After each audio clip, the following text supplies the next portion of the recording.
Live from downtown Detroit, Local 4 News at noon starts now. A family pleads for answers this afternoon after a 9-year-old boy is shot in the head while waiting for his grandmother to take him to the movies.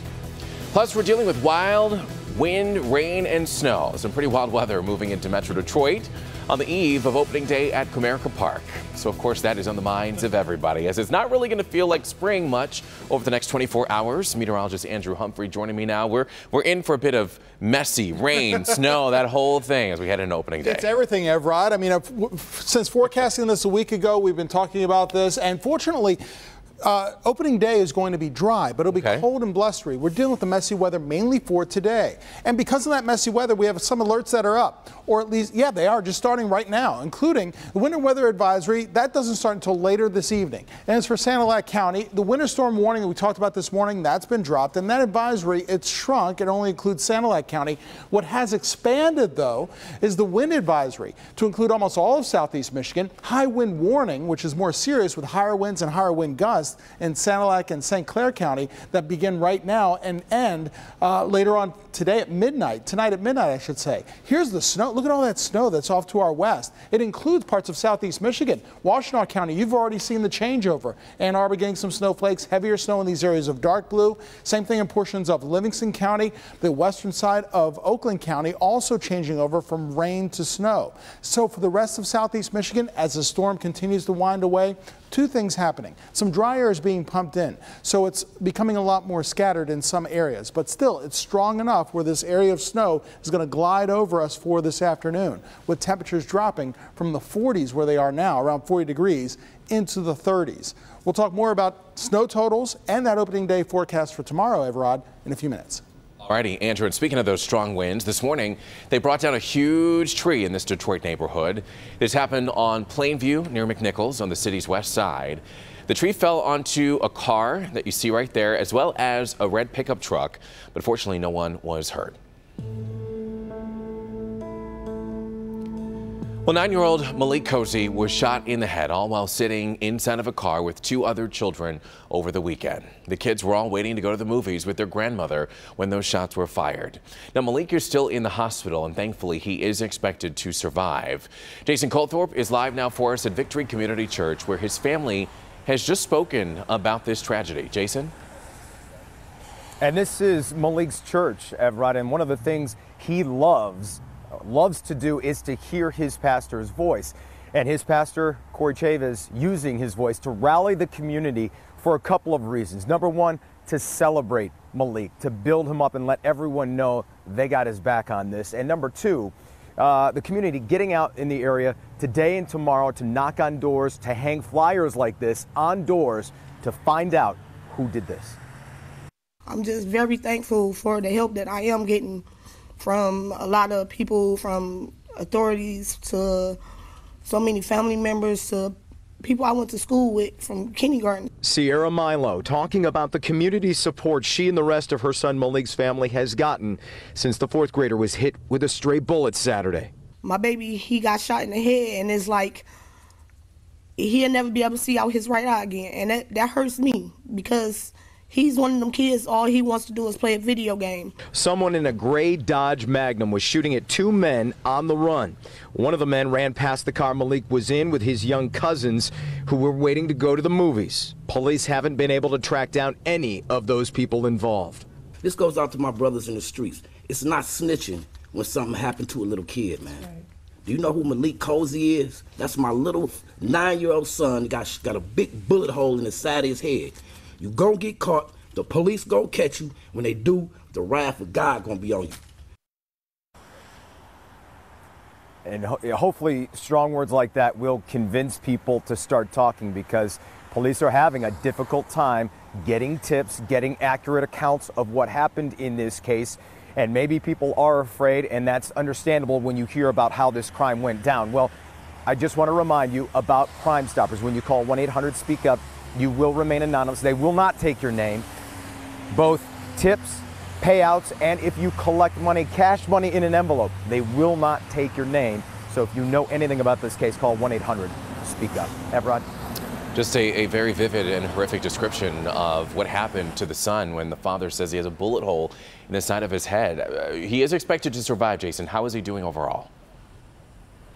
Well, he's been under a lot of sedation throughout, and he's undergone a lot of surgeries and talking to his mom. But she said, you know, his spirit is positive. He's coming back around. He kind of remembers what happens, but they said this is not going to stop him.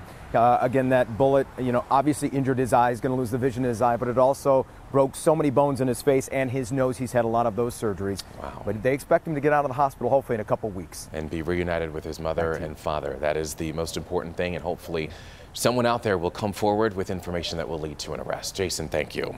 Let's go to Ecorse now, where a 32-year-old man is in the hospital after he was shot in the hip. This shooting happened this morning, in fact, just outside of a home on 19th Street near Fort Street and Outer Drive. We're told the man is now in stable condition while police try to figure out exactly what happened here. And so far, there's no word on any arrests. We do have a very sad update to last Sunday's I-96 freeway crash. You might remember Dr. Cynthia Ray. She's pictured here on your screen. She's the Good Samaritan and Henry Ford Hospital physician who tried to help the victims. Well, sadly, we've learned that she has passed away, dying last night from injuries suffered after she was hit by another car. Her funeral is scheduled for Saturday at 11 a.m. at St. Kenneth Catholic Church in Plymouth. And of course, our thoughts are with her family. Southfield police now need your help finding a missing 27-year-old mother. Arlisa Johnson, who you see pictured here, was last seen leaving her home in Southfield back on March 28th around 11 a.m. She might be driving a car like what you see there on the right side of your screen, a 2008 white PT Cruiser. The vehicle's front bumper has a crack on it and a missing fog light. Arlisa is 5 feet 5 inches tall and weighs about 235 pounds. She does have a Chinese writing tattoo and one of roses and a butterfly on her left forearm. So if you see her, maybe if you've seen that car, please give Southfield Police a call. In Washington now, Senate Democrats are blocking President Trump's Supreme Court nominee, Judge Neil Gorsuch. Republicans are now expected to issue the so-called nuclear option to overcome the filibuster. The move would change the rules to confirming Judge Gorsuch. With Republicans short of the 60 votes that they need to overcome the filibuster, the nuclear option will change the rules from 60 votes needed to only 51. Still ahead here on Local 4 News at noon, a school janitor speaking out about surviving a tornado. We'll let you hear what he says he did when the storm hit an elementary school that he was working at. Plus, a jet crashes near a military base, and we have new video that shows the moment that pilot parachutes to safety. Dr. McGeorge? Well, the need for blood is constant. I'm Dr. Frank McGeorge. Coming up, I'll explain why the need for 2 specific blood types is really high right now and why that affects everyone. Diamond. Welcome back, everybody. Let's turn to good health now. There's an urgent need for blood, all types of blood, in fact, right now. And that's why we're partnering with the Red Cross and Gardner White, holding a blood drives, I should say, all across Metro Detroit. Let's turn things over to our Dr. Frank McGeorge, joining us live now from Auburn Hills to explain why so much blood is needed right now. Well, exactly, Evrod. You know, blood, platelets, and blood products are always needed for accident victims, burns, heart surgeries, organ transplants, all kinds of things. So I want to introduce you right now to a very special lady, Erilyn McCullough. She received a liver transplant, and I want her to tell you her story to help show why the need for blood and blood products is so important. Erilyn, what do you say? I say it's very important. I received a liver transplant on April 6, 2011, and blood products helped me to survive the transplant, and I'm very appreciative of the people that donated blood and also my donor family. And this is your 6-year anniversary today. Yes, it is. This is my 6-year anniversary, so it couldn't be better to be here to share this with everybody about the importance of giving blood.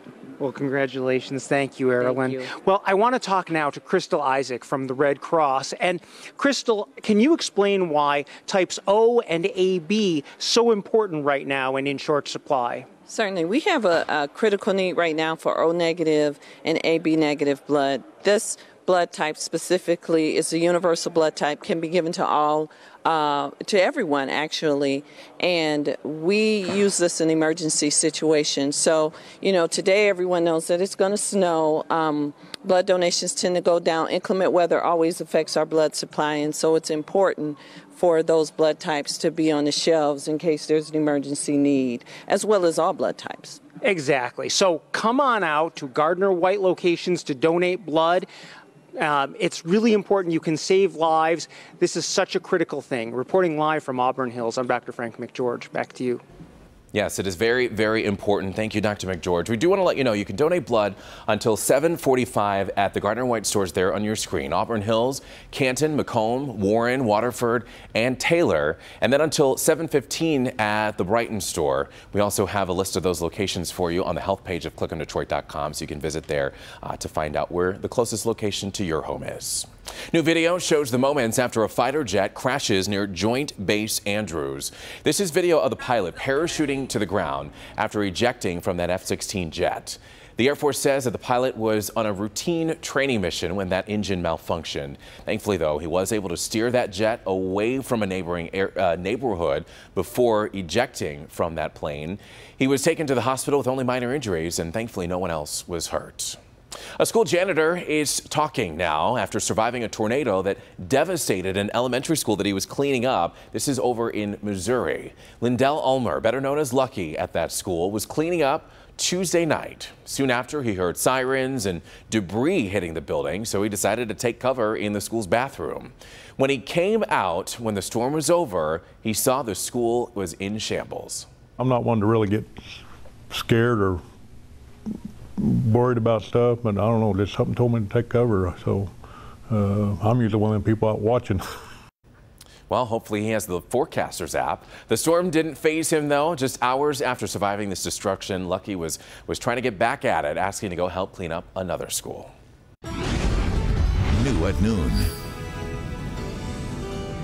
A principal resigns without ever starting her new job. Wait until you find out what students at that school found out about her past that caused her to walk away. Andrew? And Evrod, we're still looking at rain and snow on 4 Live radar. It gets more snowy around here in Detroit also within the next few hours this afternoon. How much will fall? We'll talk about that, your opening day forecast, in just a few minutes. Two Good Samaritans hit on the interstate trying to help victims in a rolled over car. Now, Michigan State Police let the local 4 defenders ride along, sharing a lesson we all can learn from. You could potentially be hit by another vehicle, and/or if you start exiting your car. Do you know what to do in a crash? Where to pull over? Do you get out of the car? What if you want to help someone else? Odds are you are probably making mistakes that could be putting your life in danger. The Defenders tonight at 11. All right, welcome back, everybody. Shall we take a look outside? Dare we? I'm not going out there to take a look. We'll look through the window. This is actually through our sky cam. And in between all those droplets of rain there, I believe that's Comerica Park, where the Tigers are going to be facing off against that other team for opening day. Yeah, you see that white square there. That's the infield that's covered. Oh, that was the infield. Okay, all right. So trust us, everybody. You're absolutely. I mean, we got it was in there somewhere. Yeah, we have the low-hanging clouds, got the raindrops on the camera lens. Raindrops for now, but we'll see snowflakes, Evrod, a little bit later this afternoon. Let's take a sneak peek at your forecast for tomorrow. Now, all this rain and snow, all this messy weather, it will be out of here tomorrow, but it will still be on the breezy to windy side. And look how chilly it's going to be. Boy, grab your coats and jackets. Stay warm outside over at Comerica Park tomorrow. 30s for tailgaters, only 42 degrees when the game starts, just after 1 o'clock, and only mid-40s during the day, but it will feel like it's around freezing all day long with those higher winds. In fact, we got winter weather advisory that will be up later on today for Sanilac County, because we'll see that change over to snow happen later this afternoon and this evening. Winds really get cranking today, so already in effect now, a wind advisory for most of southeast Michigan. High wind warnings because the winds will be stronger, gusts higher, 50, 60 miles per hour or more in St. Clair and Sanilac counties, so be prepared. You got a high-profile vehicle like a truck, an RV, a big rig, it's likely to top over, or it's more apt to topple over, so make sure both hands on the steering wheel and monitor your speeds out there. And you can see that we have more slippery conditions farther to our west. On 4 Live radar, the areas of green that you see here, That's where it's warm enough for rain to fall. You can see that here right now in St. Clair County, parts of Lapeer County. Also in portions of Oakland County, the areas of light green, light rain that's falling. But that transition where it's colder means snow in these areas of blue. In these darker areas of blue, we got heavier snow in western portions of Washtenaw County, stretching into Lenawee County. Same thing in portions of Livingston County at this hour. And all this eventually migrates more to the east, so that colder air filters in and more moisture filters in later on this afternoon. Now, in terms of snow totals, I've changed them a bit since this morning because a little bit more dry air is getting moved into the system, so that might cut down on snow totals just a bit. And remember, this is by the end of tonight. Much of the snowfall is going to happen late this afternoon and tonight. So you're talking up to an inch here in the metro area or slightly more. Still a trace to an inch south of 94 in our south zone. The west zone and the north zone will still receive the most snow, but generally 1 to 3 inches. Isolated spots, maybe 4 inches. West of 275, western Oakland County, Livingston County, 1 to 3 inches. Same thing north of Hall Road for our north zone. Boy, those winds are pretty high right now, anywhere from 14 to 23 miles per hour, but they'll be increasing later today. And these gusts can be damaging. Right now, gusts between 25 and 30 miles per hour. And remember, when the snow starts falling, even with rainfall, you got low visibility. So low visibility, slippery conditions, and windy conditions, the hazards for today. Notice how quickly it moves out, though, by midnight tonight and afterward. That's why we'll be left with sunshine for tomorrow, but again, it will still be on the blustery side and still chillier than average. So 39 degrees, and then temperatures continue to fall into the low 30s this afternoon and tonight. Windy and snowy for tonight as well. As we go into tomorrow for opening day, Evrod, sunnier skies, but still on the blustery side, a high only of 46. Then, Evrod, look at the weekend and into Passover. It gets warmer. 50s on Saturday, near 70 on Sunday, maybe even above 70 Monday. All righty.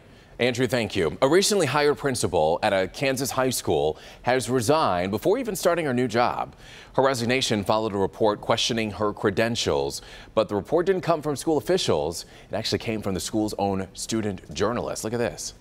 Everyone was really shocked. You know, the most common question is, how did the school board not catch this earlier and, not, follow up on it? And how did we catch it before everyone else? And my response is, I think we just did our job as a journalist. They certainly did. The students say that it started as a profile of the new principal, but then they soon discovered something didn't really add up. The principal claims she received her doctorate from a university that didn't even exist. And after that report was released, the principal resigned and has not yet commented about her background. It only makes you wonder, though, what other schools that principal worked at and did the same thing. Still ahead, Tom Brady has his stolen uniform back, and it's all thanks to a teenager. Find out how a tip from this teen gave authorities the big break that they needed to recover the valuable jersey. Replay